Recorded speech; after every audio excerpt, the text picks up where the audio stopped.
What is going on, Flickin' Fanatics? It is Jesse Swift and Sean Wingblade here for our review of Last of Us on HBO Max with Pedro Pascal, Bella Ramsey, and how is it? Did we break the video game curse? I would argue it got broken with Sonic the Hedgehog, but that is That's what I neither was here gonna nor say. there. Hey, look, we got our cats in the background. We got Goose guest starring, and which one do you got over there?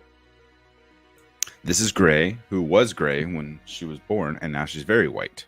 And now our other cat is gray, but his name is Ralph. Deception. Right. All right. Well, Sean was the one, I would say, to really introduce me, or at least egg me on as far as starting to play The Last of Us. Man, look how blown out I am. I try to close my blinds, it's whatever. I'm Washington White, as they call it. Do you have a light? Do you have a light on in front of you? I do. I got one right here, but it's really low. I got the Twilight sparkle, as we say up here. Maybe turn it off. There we go. Or just off. This is off. This is with the blinds closed. How much light's coming through right Perfect. here. You're amazing. Fantastic. I love sitting in front of a window. Going back to the initial point here, I have started playing Last of Us. I got a couple hours in. And I relate to Pedro Pascal so much because I was watching an interview with him recently, and they're asking if they played with it or they played the game. And he's like, yeah, I played. It's difficult. And the interviewer's like, well, they have a very easy option. He's like, I was playing on very easy. It's not that easy. And I'm like, it's not quite as easy as you would think. And I was watching that interview. I was like, yeah, man, this game's hard as shit. I play games on not hard per se, but I'm a frequent video gamer, right? So I'm seasoned, so I'm kind of used to it in that type of sense. It depends on what it is. My problem with this one, and like a lot of games like this, is I am shit at stealth games. It's a combination of impatience and like observation and stuff. Like I like just kind of going through the thing. I'm usually a run and gun type of player. Like I just want to get in there and right. No, absolutely not. You have to bide your time. You have to save your bullets. Basically, you really have to sneak up and shank people as often as you can. Okay. I wonder if we'll see much of that in the series. That'd be interesting. How much murder we see? How much shiv crafting there is. We can jump ahead. Hey, full spoiler review here. This is when they towards the end as they're leaving the city, when they come across the guard peeing on the wall, I thought she was gonna sneak up behind him, or Joel would sneak up behind him. I didn't know how that was gonna go down. I was like, oh, are they gonna get him? And no, he turned around and found him. So I thought we were gonna see a little bit of that. We didn't. Which is something I really think that we're going to talk about a lot in this review, and something that we were set up for when the showrunner from Chernobyl and stuff was talking about the show. Is that they want to add more context. Yes. And I was like, well, you got one season supposed to cover the game. How much context are you going to be adding? But this first episode I thought was a really great indicator of what he meant. We got more time with Sarah in the beginning of the show. Just simple things like that guard is something that came full circle. Right in the beginning, you're like, oh, there's this random guard that he's selling drugs to. And then at the end, there's a personal relationship at the end. And he has to take this guy out that he does know. Not necessarily friends with, but it adds to the gravitas of the situation and the intensity of it. And I'm loving that. They're finding every way they can to build either the tension in the moment or the emotions. And man, when you were supposed to cry, I got my tear ducts ready and cried all over again. But as just in general, as somebody that has played through the entirety of the game, like I'm still young in my years with Last of Us, how did you feel about this opening adaptation of the game? I thought they did a great job at adding context to situations we didn't know about. I think we were touching on that right before we went live, is that we get to follow Joel and Ellie's story throughout the games, both games, and other new characters in the second game especially, but we don't get to follow everyone else's story. We don't get to know Tessa's story. We don't get to know this person or that person. Bill and Frank, right? The other guy that we're gonna meet, right? You've just met them in the games. And so we don't get to know all those people. We don't get to see where they came from or what they were doing before Joel came across them. Joel and Ellie came across him. So hopefully we'll get to see that now, and that makes for better storytelling because you're building a world, not just a single, lone wolf and cub type of story, which is what this is. But you're nourishing everything around them, and they did a great job here. Even something so subtle like on the back of Tommy's truck, it said that he was a war veteran, and I think like you don't really get to see much from Tommy Luna as Tommy. Yeah. Who was great, especially in that scene we were talking about, like when he's just standing by, like Joel, like you looked at, like you could hear the emotion in him in that one single like line. Because I watched that back, like doing the reaction, and that was heartbreaking too, just for that part. But I really enjoyed it, and they did enough of the video game scenes, like the stuff out of the truck. Yeah, I'm like, this is exactly. The truck, the entire confrontation there before Sarah passes away, then afterwards too, when they're when they're leaving town, like it's all straight out of absolutely right out of the game. I thought that was I like the subverting of expectations where like they had a truck almost hit them, and I'm like, Yes. oh, it was a truck in the game, and then that plane crashes, and it's like a piece of the plane flying through. I'm like, oh my gosh. I was like, oh, I was like, oh, they passed it by. I thought they were just going to come in with a second truck, but no, that was funner too with the game with the plane crashing. That is cool. Askell, I didn't know that. So I have a note on that. Thandui, how do we pronounce her name now? She told us it was wrong. Yeah, for lack of not knowing, I'm gonna say Tandy this time. I'm sorry, just because I don't remember, just for the sake of reference. I didn't know she wasn't American, and then I was watching the afterwards, like the what is it called, the behind the scenes like featurette at the very end of the show, and I was like, oh, she did great. Like, her accent was fantastic. What's fun is that Lauren was watching it, and in the first like I don't know couple scenes, she's like, that really looks like Tandy Newton, and I was like, what? And then she like halfway through the show was like on Google, she's like, oh, it's because it's her daughter. And I was like, oh, she's crazy. Thank you, Jeff. Tandaway. Okay, perfect. I'll try. Thank you, Jeff. Yeah, it's many people. I think it is also mine. I mean, if we really think about it, it's what, 10 years. I think the first game came out in 2011, 2012. So it's about 10, 12 years old now. Yeah. And it's become one of my favorite franchises ever. Games are, it's hard to tell. The games are from our childhood type of thing, but story wise, it's fantastic. 2013, the year of my favorite MCU film, Iron Man 3. I thought you were going to say Thor: The Dark World. Either way, tomato. So let's talk about the aesthetic of the show, because I think that was one of the greatest strengths. Of course, we have very talented actors, and from what we've seen already, I think they're doing a fantastic job. But the unique dystopia that we are presented with in Last of Us, where things have been bombed to oblivion. You have these quarantine zones that are like run by like federal militia and stuff. It did not take long for it to set in with me and to be really invested in this world, and it was incredibly believable. Mm-hmm. And even though we only got a limited amount of the infected, we didn't see clickers this episode, but we saw runners, and they were terrifying. When we saw them first, the old lady was terrifying too, and we had like the little buzz coming out of her mouth. But when they were going, I thought that was her taking a chunk of hair at first, but then, I did too at first. Then you see like little feelers. You see the tendrils, and I think that's kind of how they're going to do the infected in the show. That's what I've heard in interviews. They're not going to do the spores in the air, that's fine. It's a different way to do things. And I was discussing with my buddy, my old podcasting partner Jermaine, and he's like, I don't know, man. He was like being a stereotypical, like, I hate this because it's different. I'm like, dude, calm down, chill.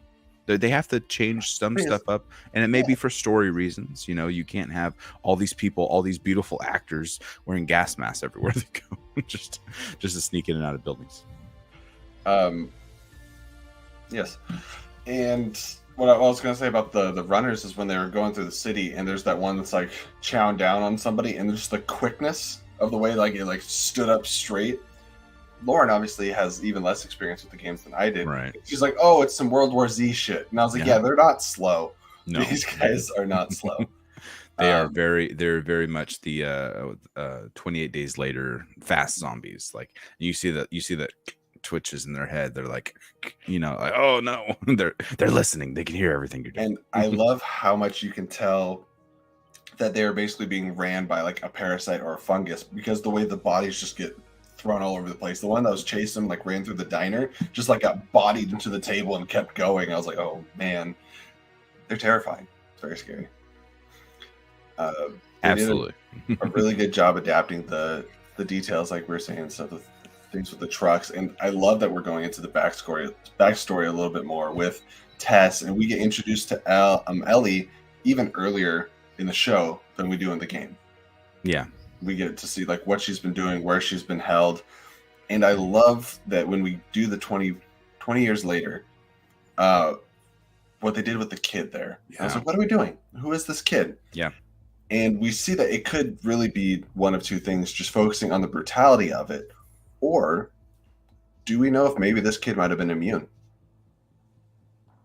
And they're showing that like, I didn't think about that. I was watching another review earlier, and someone said it makes sense that Ellie wouldn't be the only immune person in society, and that they're making this mistake of every time, because she still registers as being infected, and they're just killing everybody that's infected without a second thought.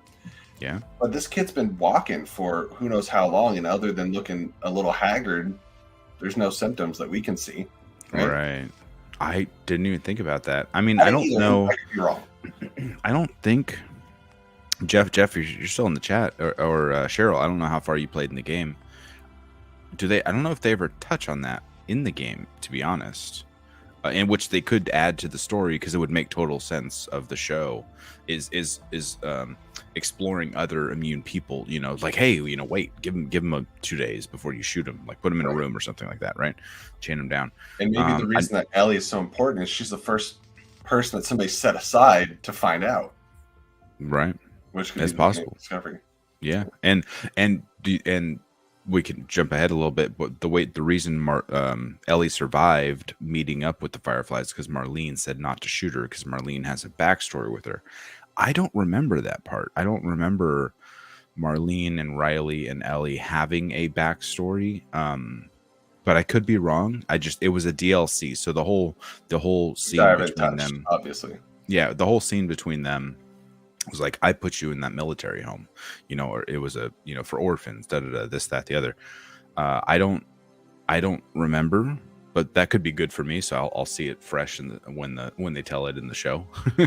But I was curious as how that happened, because as far as I know, and it's not like a huge spoiler for anything, but basically the scene where she gets her bite from is gonna tie into the Riley storyline, and I think they'll show that it probably in a flashback. Riley, correct me if I'm wrong, is being played by Storm Reed, right? Correct. Yeah. Mm-hmm. Okay.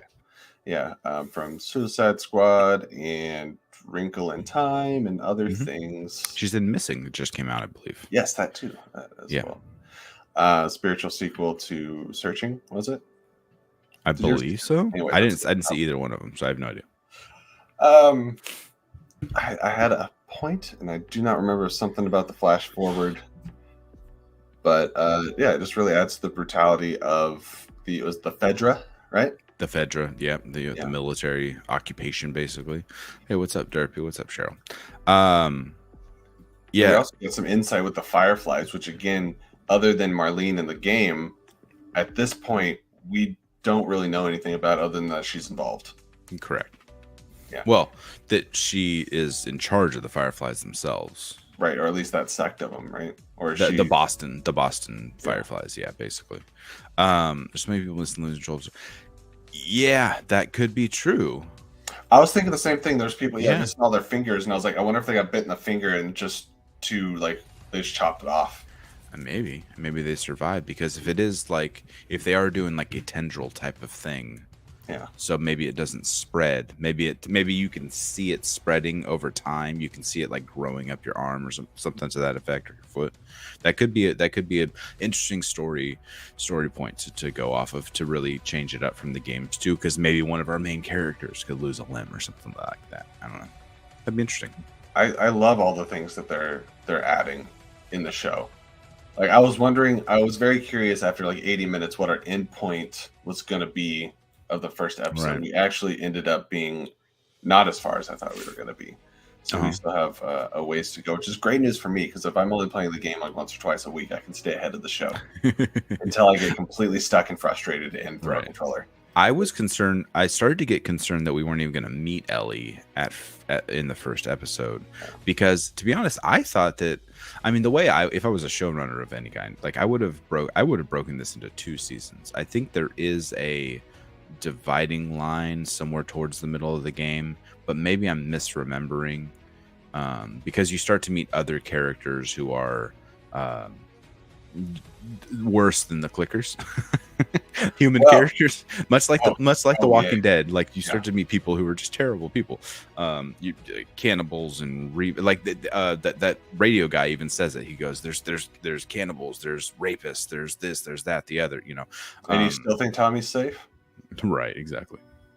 So I thought that they could have split just to tack on more story. Essentially, they really could have split this into 2 seasons. They obviously didn't go that route, which they it seems like they're barreling through it. But either way, I don't know. I'm jacked for it. You said more dangerous than the clickers. I just want to throw it out there. I just defeated my first bloater, and I hated it. Hated it. Good for you. Yeah, so it's very intense, and the final shot of them like walking into the just like desolate city and stuff, I got really amped up at the end, because I was like, all right, I hated playing this because it's terrifying, but I'm very excited to watch it. Much like Cheryl said in the chat, can't play games like this but loves to watch it. I want to now be on that end, watching this unfold, watching it unfold. Yeah, because I think we're going to get some clickers, we're going to get some other stuff, and it's going to be very tense. There was a lot of story development in the first episode, and I'm sure there'll be more of it in the second episode, but I do think we're going to get some of the meat and bones and potatoes of the Last of Us stuff. So a lot of the reasons of why people came to the show, for some of the tense moments, and I'm excited for that. Sure. Well, we can jump into a couple. How did you and your lovely wife feel about this moment? So I haven't been giving her a play-by-play of the game, but I let her know. I was like, it made me cry in the first 10 minutes of playing the game, and I did tell her that this was coming. So it was prepared, and I was prepared. I definitely got wet eyes. I looked over at her, and it was a mess. It was bad news bears over there. She was having a healthy cry. That will definitely not be the last one. There's definitely quite a few characters we're going to meet along the way who will tug at your heartstrings. I know, when they no longer coming meet up here your way. At least one more coming up shortly. Yes, I did. I did have some tears. I'm not afraid to admit it. Maybe that'll be one of our next biggest reaction video. The first one we have the Sandman, and then we can hope for it. So it's a funny dichotomy between the two. It's so sad. No, not fun. That's not what I mean. I know. It's a funny though change between the two characters of Sarah versus Ellie, because and this, I think they say this too, and maybe the behind the scenes thing, maybe that's where I'm getting it from. But you see how Sarah reacts to Joel killing their neighbor lady for the very first time. Right? She's like shocked. She's in shock and awe. And then you see how Ellie reacts when Joel is defending her against that guard we were talking about, and she's eating this up. She cannot look away. She's like, yeah, get him, take him out. He was going to hurt me. They were raised in 2 different worlds. Yes, they very Sarah much so. Was raised in our world, which I would argue is harsh enough as it is. But Ellie only knows this dystopia, this like the Fedra, the clickers, the infected. She only knows harshness and brutality and life not being fair. So like I get it. Welcome Austin to the chat. Yeah, absolutely. And I think this is actually a kind of a reference to like what Sean was saying earlier when Tommy said, or when Joel said, "Tommy, help me." Lost it. Yeah. Us too. That was rough. Gabriel Luna did fantastic, and just a moment on screen for that specific scene where he's just like, Joel, just look back, dude. That's what got me right there. And I was like, I didn't need to watch this again. And then I edited the whole reaction video. And so you watched it again. And I watched it again and again. That was, and yeah, and then I make a thumbnail. Anyway, so I mean, so we jump forward in time. I couldn't remember if it was specifically 20 years or if it was like 8 or something, but they jumped 20 years in time. We see the kid walking into town, and then we see Joel working as a body disposer, and the look on his face and just the dead inside body language, he's dead. Like he's just like, I'm just moving through life. I'm just trying to stay alive as much as I can. Again, I'm so done with this. We just knew him as what's the word I'm looking for when you're kind of like just delivering stuff in the game. What do you mean? Well, in the game, the only thing it establishes is that he's kind of like he like does tasks for people. Oh, he's like a runner. He's just like he's like I got a guy type of thing. I like that we get to go into like rations and how people like do food and things like that and trade, and it was brutal to see that he's literally just burning bodies for rations. Yeah, he's signing up for work with the Fedra guy, and he goes, which one pays more? He goes, the one with shit. I thought that was funny. There's moments they can pepper in jokes here and there, to an overall heavy story. I couldn't remember Tess. Does she has no story with this guy named Robert or anything like that in the game, right? Do you kind of just meet? There's a reference to him. Okay, wasn't because he did screw her over, and that is part of the initial story. I couldn't remember that part. Doesn't Tess just bring the mission to Joel? Yeah, but kind of how it breaks out. I think it's because it's like our guns or something got stolen, or like they lost some stuff, and it's because of this Robert guy. I think, but we didn't get that scene that we got with Tess, like post some torture and stuff like that. I love the context that Robert's terrified of Joel. Terrified of Joel. It seems like he was the biggest idiot in the room too. Which that actor, I didn't look him up, but he's always plays a shit weasel in like every show. He was just in Violent Night. He played one of the guards taking over, like holding the family hostage too. And he was such a the crazy one. He was like the crazy little guy. Making them like do like weird shit. But and stuff. Yes, yeah, that was him. That was the guy. Yeah. And he was in like a random like Freddy movie here and there or something like that, if I remember correct. I think maybe I don't remember, one of the Freddy movies, something like that. I aspire to be known in Hollywood as the go-to shit weasel. The go-to shit weasel. What's up, Buck? Yes, it was absolutely fantastic. Welcome. So, but I loved seeing Tess in that scene and just the dialogue back and forth. She absolutely like just took control of the situation. Like she knew she was in a shitty situation. She's like, there's two fucking knuckleheads right behind me. This guy wants to kill me. And she totally turned it around on them and totally like gaslit him into thinking like, look, you fucked me over. You're the one in the wrong here. Just let me go. We're fine. Like we're doing this. So you can tell like she's like, I'm the smartest one in the room. I need to figure out how to get out of here without getting my ass beat again. And she did a fantastic job right up until the freaking wall exploded. Which I did not see coming. I was very surprised by that. I was like, oh shit, a whole Hummer exploded right outside the window. Yeah, she went from one being like incarcerated in one place to another because then the Fedra got her right after. Yes. She just run out there like, oh, they're shooting at me. We didn't see much of the scene, so I was glad they kind of just like, they're probably just like doing like a capture and release type of thing. Like, hey, are you a Firefly? No, all right, we'll let you go. Yeah, Firefly, and then they probably tested her, and then yeah, right. It's not illegal to walk down the street, right? You just happen to get caught up in the wrong place at the wrong time. Yeah, but there is the curfews and things. True, there is curfews. Yeah, to curb infection and insurrection, I believe was the line they said right as they were sneaking out. Yeah, I think wherever you go, you're not safe. You got the Fedra in the quarantine zones, and then you get out there, and then you're dealing with all the infected, and like you said, hints of other groups of people that were looking to do you harm. Society's really fallen apart, and both in the game and the show, I am excited to see what's in store out there because I've just heard rumblings and stuff. I don't know a lot, so I'm going to be discovering these two things kind of side by side for the first time, which is going to be a lot of fun. Yeah, they did a really good job to it, sprinkling in other characters and giving them enough scenes, like the general lady on the Firefly general, not Marlene, but the person she gave the note to, who ended up getting her ear blown off. I didn't even notice in that scene because we see the aftermath of the gunfight with Robert when he tries to screw him over, and she goes, "You don't have a fucking ear." And I was like, "Oh, I didn't notice that." Her ear is missing. But like you can tell people are down for the cause. They're sick of living in this world. And Marlene gives her that note that we're assuming says, "Hey, Ellie's immune. Like we need to get her, to safety," type of thing, or to a scientist. Sorry. We need to get her to a scientist, right? Yeah. And so she's like, "Okay, no, I'm done. I'm ready. I will give everything for this person." Like that type of situation. It was really cool. You can tell people are very invested in the story that we're about to go on, trying to get Ellie to a scientist, to the end of the line, to a safe house, to wherever she's trying to get to. What did you think of any of the surrounding characters, like and how they fleshed them out?